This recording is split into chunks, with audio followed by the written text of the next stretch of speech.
Hello and welcome. I'm Vincent Makori and this is Africa 54. We begin in Egypt with another major arrest.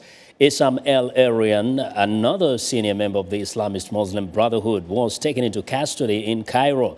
El Arian helps run the Brotherhood's political wing. It is the latest in the crackdown against the group following the military ouster of President Mohamed Morsi.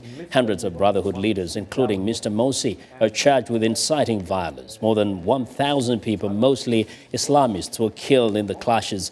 Mr. Morsi's trial is set to open November the 4th.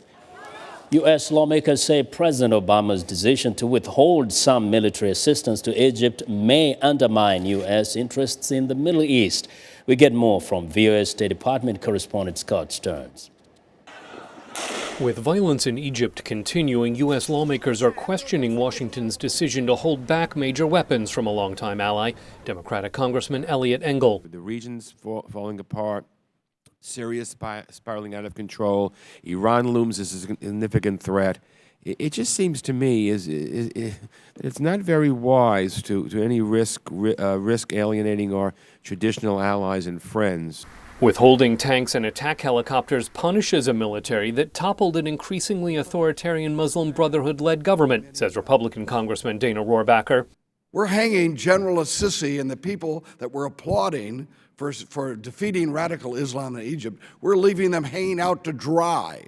But the U.S. has taken a more nuanced view of the ouster of Mohamed Morsi, Egypt's first freely elected president. Since his overthrow, human rights groups have deplored the crackdown on Muslim Brotherhood supporters, mass arrests, and other widespread abuses. The U.S. says the decision to hold back tanks, missiles, and attack helicopters does not affect its support for counterterrorism efforts in the lawless Sinai Peninsula, which borders Israel. Assistant Secretary of Defense Derek CHOLLET. They have considerable operational capability in the Sinai that they are using, and we are assisting them with sustaining those weapon systems that they do have, which do overpower the extremists. Since Mr. Morsi's ouster, the Obama administration has been trying to reassure both pro-democracy activists and the military-led government that replaced him, says American University professor Akbar Ahmed. He says that weakens U.S. standing in Cairo. If Egypt has a vacuum of power, authority, finances, someone is going to fill that. It's going to be either Russia, maybe China, or more immediately, the Saudis. Saudi Arabia and the United Arab Emirates have moved to help fund Egypt's interim government. Democratic Congressman DEUTCH. Given the vast resources the Gulf states have provided to the interim government, we must act in a way to preserve our influence. Part of that is through assistance. Part of that is continuing to advocate for democracy.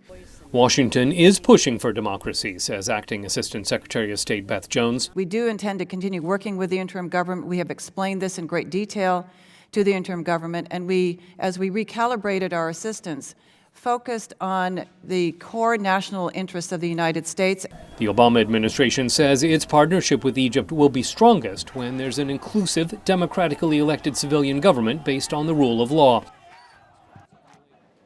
Well, returning now to a story we told you about Tuesday, is the U.S. military forces ramping up its efforts to find warlord Joseph Kony. VOA Scott Stearns joins us live from the State Department. Hello, Scott. Hello, Vincent. Now, first, a very interesting reporting by the Washington Post on the hunt for Joseph Kony there. Yes, the Washington Post report says that the U.S. military is considering basing Osprey aircraft in Uganda to aid in the hunt for Joseph Kony. I asked about that here at the State Department, and they said that at present that is not their plan. So what exactly is happening presently?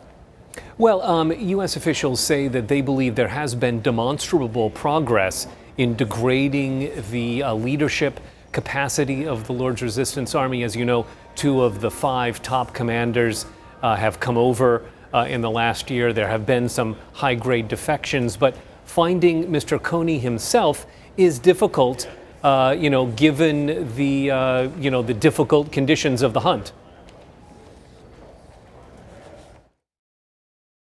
Finding a way to apprehend the top leaders is challenging, given that it operates in, as you referenced, some of the world's poorest, least governed, and most inaccessible regions.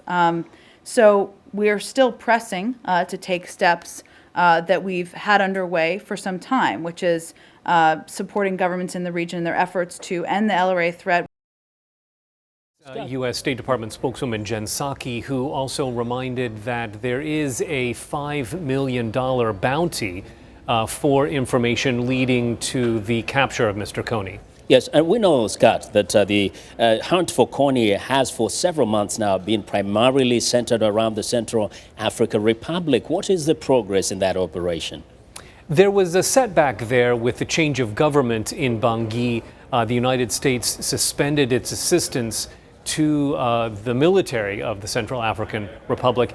That has not been restored. However, U.S. military advisors continue to work with primarily Ugandan troops, but also some other coalition members in the Central African Republic to try to find Mr. Kony. They're also mindful of the instability in northern Kivu that allows Mr. Kony and some of the top LRA commanders to move between the Central African Republic, northern Congo, and areas of South Sudan.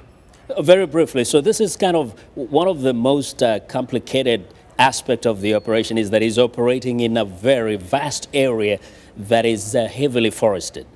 Exactly so. It's easy for a small group, and the LRA is at this point a relatively small group of people, to move under the cover of foliage through areas that are either lawless or are, have authorities that are easily bought off. Well, thanks a lot, Scott. Sure thing. VOA Scott Stearns reporting live from the State Department.